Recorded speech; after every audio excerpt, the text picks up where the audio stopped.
السلام علیکم. دس از خالد رضوی. آج میرا موضوع انتہائی افسوسناک واقعے کی طرف ہے.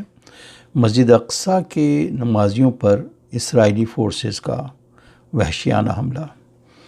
اب میں اس سلسلے میں 3 حصوں میں اپنے اس کو آپ سب کے سامنے پیش کروں گا.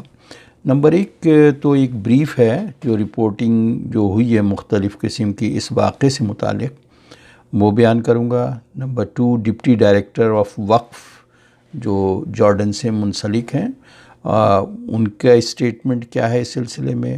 اور نمبر 3 جو ہے وہ روٹ کاز کیا ہے. تو اب یہ سب سے پہلی چیز یہ ہے کہ یہ جو وحشیانہ حملہ اسرائیلی ٹروپس کا ہوا ہے، یہ 4 اور 5 اپریل کو ہوا ہے. یہ کانزیکیٹیو 2 راتیں ہیں. تو یہ مڈل ایسٹ آئی کر کے ہے جنہوں نے رپورٹ کیا ہے اس کو آن 7 اپریل، اور ہیریٹس اخبار جو اسرائیلی ہے انہوں نے بھی رپورٹ کیا ہے. اور یہ واقعہ ویسے تو آپ سب طرف دوسرے بھی میڈیا میں اور ہر طرف اس وقت سبھی دیکھ سکتے ہیں، آپ بھی دیکھ سکتے ہیں. اینڈ وہ جو سین ہے it can not be described. اور یہ واقعہ قبلی مسجد میں ہوا ہے. دراصل یہ بات میں آپ سب کو سمجھانا چاہتا ہوں کہ ایک بہت بڑا مسکنسیپشن ہے کہ مسجد اقصیٰ سے مطلب ہم سمجھتے ہیں کہ صرف ایک مسجد ہے. اٹس اے کمپاؤنڈ، ایک پورا ایک کمپاؤنڈ ہے، ایک کمپلیکس ہے جو 14,400 اسکوائر میٹر پہ ہے، اور اس کے 16 گیٹ ہیں. اور تقریباً مسجد اقصیٰ جو کمپلیکس ہے اس میں 6 مساجد ہیں، اور یہ جو واقعہ پیش آیا ہے یہ قبلی مسجد میں ہوا ہے. تو اس میں وجہ یہ تھی، بتایا جاتا ہے کہ لوگ جو ہیں اعتکاف کی نیت سے آئے تھے، جو کہ وہاں کی اسرائیلی ایڈمنسٹریشن نے اجازت نہیں دی تھی. اس کی کمپلائنس کے لیے یہ تیار نہیں تھے، جس کی وجہ کر انہوں نے حملہ کر دیا ان کے اوپر. اور سب سے پہلے صحن میں جو لوگ ہیں ان کو ان کی صفوں سے نکال کے اور مار پیٹ کر کے ان کو باہر کیا.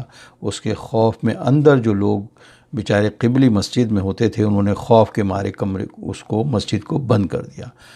پھر اس کے بعد انہوں نے یعنی یہ جو ہیویلی آرمڈ ٹروپس جو ہیں، یہ stun grenades, fire tear gas, rubber coated bullets, ان سب کا استعمال کر کے انہوں نے بری طرح اس کو اسٹارم کر دیا پورے قبلی مسجد کو. اور اس میں عورتیں، بچے اور سب کو زود کو بھی کیا گیا، تشدد کیا گیا ان کے پر. اور بہت تو یہ سب کچھ، یہ جو سین ہے یہ آپ مختلف اس میں بھی لنک بھیج دیتا ہوں، آپ دیکھ لیجئے گا. یہ انتہائی مطلب یہ واقعہ جو ہوا، اور اس کو ڈپٹی ڈائریکٹر آف وقف جو ہیں، یہ وقف ایکچولی جارڈن سے منسلک ہے، جو کہ ایک نیوٹرل باڈی طے ہوئی تھی 1967 کی وار کے بعد سے. لیکن اصل میں یہ سب کچھ وقف کے انڈر میں ہونا چاہیے تھا. لیکن یہ 2000 کا جو انتفاضہ ہوا ہے، یعنی اپرائزنگ کہہ سکتے ہیں، اس کے بعد سے انہوں نے اوور شیڈو کر دیا اسرائیلی فورسز نے، اور یہ سب کچھ جو کنٹرول ہے انہوں نے اپنے ہاتھ میں رکھا ہوا ہے. تو وقف جو ہے بالکل ایک کاسمیٹک ہے اب تو. لیکن ڈپٹی ڈائریکٹر کا یہ کہنا ہے کہ سوچا سمجھا ایک منصوبے کے تحت یہ سب کچھ ہوا ہے. اس کا نام ہے نجاح. اور یہ کیوں ہوا ہے وہ یہ کہتے ہیں پیونگ دا وے فار سیٹلرز، تاکہ سیٹلرز کو گھسایا جائے. اور پھر اس کے بعد مسجد اقصیٰ میں، اور بالکل یا دوسری صورت یہ ہے کہ ٹیمپل موومنٹ جو ان کی ہے اس کے اندر جو یہ کہتے ہیں کہ اس کو ڈسٹرکشن کی طرف لے کے جانا ہے مسجد اقصیٰ کو. تو ان کے 2 پلان ہے، پلان اے، پلان بی.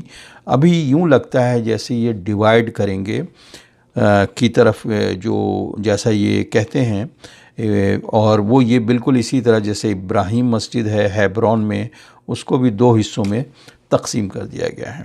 یعنی تو یہ، اور دوسری بات یہ بھی ہے کہ باضابطہ انہوں نے قربانی کرنے کے لیے انعام بھی رکھا ہوا تھا کہ مسجد اقصیٰ میں قربانی کیا جائے گا. اور تو یہ سارا کچھ ایک ان کے عزائم جو ہیں کچھ اس طرح کے ہیں. اب سوال یہ پیدا ہوتا ہے کہ اس ساری چیزوں کا روٹ کاز کیا ہے. روٹ کاز تو number 1، illegal occupation of Israel after 1967 وار، جو 6 days وار تھا عرب اور اسرائیل کے درمیان. اور اس کے بعد انہوں نے مقبوضہ بیت المقدس ہو گیا، یعنی اس میں غازہ آ گیا، ویسٹ بینک آ گیا اور ایسٹ یروشلم ہو گیا. تو یہ سب پہ ان کا قبضہ اس طرح سے ہے جو اپارتھائڈ اسٹیٹ بن چکا ہے اور just like a concentration camp ہے. اور پھر یہ ساری وجوہات ہیں. اور نمبر 2 یہ ہے کہ وائلیشن آف، کیونکہ جب تک کہ یہ آکوپیشن، ایلیگل آکوپیشن ختم نہیں ہوتی تو وہاں ہیومن رائٹس کی کیا امید رکھ سکتے ہیں. تو نمبر 2 یہ ہے کہ وائلیشن آف اسٹیٹس کو. اسٹیٹس کو اس کو کہتے ہیں جو ایک ایگریمنٹ ہوا تھا 1967 کے بعد سے کہ اس کی ٹیک کیئر یا اس کا کنٹرول یا کسٹوڈین شپ جو ہوگی وہ جارڈن سے منسلک ایک اوقاف کے انڈر میں ہوگی.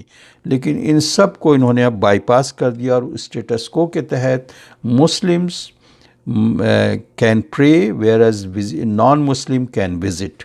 لیکن اب یہ ہو رہا ہے کہ یہ جو ہے اور اس کی ان اینڈ آؤٹ لوگوں کی یہ سب کچھ انہی کے انڈر میں ہوگا، کسٹڈین شپ انہی کی ہوگی، اپ کیپ ان کا ہوگا، ایڈمن ان کا ہوگا.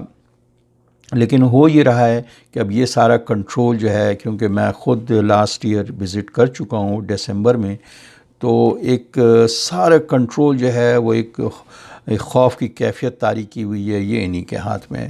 تو آپ ان اینڈ آؤٹ جس کا بھی ہو، ایج ریسٹرکشن بھی انہوں نے لگا دیا ہے. تو بالکل ایسے ہی جیسے وہ کہتے ہیں کہ we are actually the landlord, ہم اب اس کے. تو یہ ساری صورتحال جو ہے وہ وہاں اس وقت ہے، اور یہی روٹ کاز ہے کہ وہ اس کی وائلیشن ہو رہی ہے اسٹیٹس کو کی، اور یہ سارے بہانے ہیں. اور کہ جس طرح کہ وہ جا کے سیٹلرز کو کی انکرشن وہاں ہو. اب میں تھوڑا سا بتاتا ہوں کہ سگنیفیکنٹ سائٹس جو ہیں وہاں کیا ہے.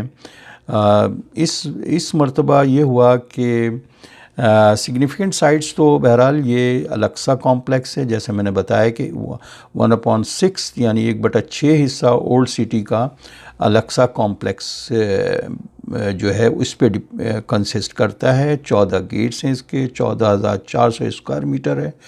اور جو میں نے بتایا پہلے بھی آپ کو کہ مسکنسیپشن یہ ہمارے یہاں زیادہ تر لوگوں کو یہ ہے کہ اس کو قبلی مسجد کو مسجد اقصیٰ سمجھتے ہیں، چونکہ مسجد اقصیٰ ایک پورا کمپلیکس ہے. اور وہ جو کنٹروورسی پیدا کرتے ہیں وہ یہی ہے کہ اس کو وہ ٹیمپل ماؤنٹ کہتے ہیں، اس پورے علاقے کو، اس پورے ایریے کو، کمپلیکس کو. اور اپنے سارے پبلشنگ مٹیریل سب جگہ وہ ٹیمپل ماؤنٹ لکھتے ہیں. اچھا، نمبر 2 جو ہے ویسٹرن وال ہے، جو کہ ریمننٹ ہے سیکنڈ ٹیمپل کا. اور اس کے دیوار گریام جسے کہتے ہیں، ویسے تو براق وال پہلے 1967 سے پہلے یہ براق وال کہلاتا تھا.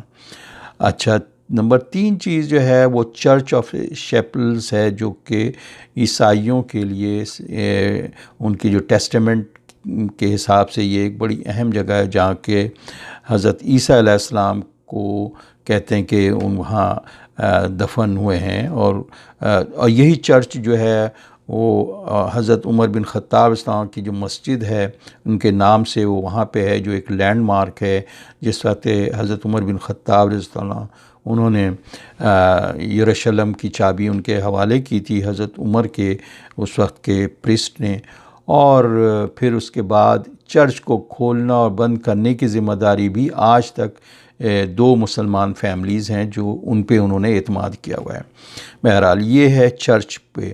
تو یہ اس مرتبہ جو ہوا ہے وہ یہ ہے کہ تینوں پاس اوور جو جوئش کا ہے اور ایسٹر ہے اور رمضان ہے، تینوں ایک ہی ٹائم پہ بھی پڑا ہے۔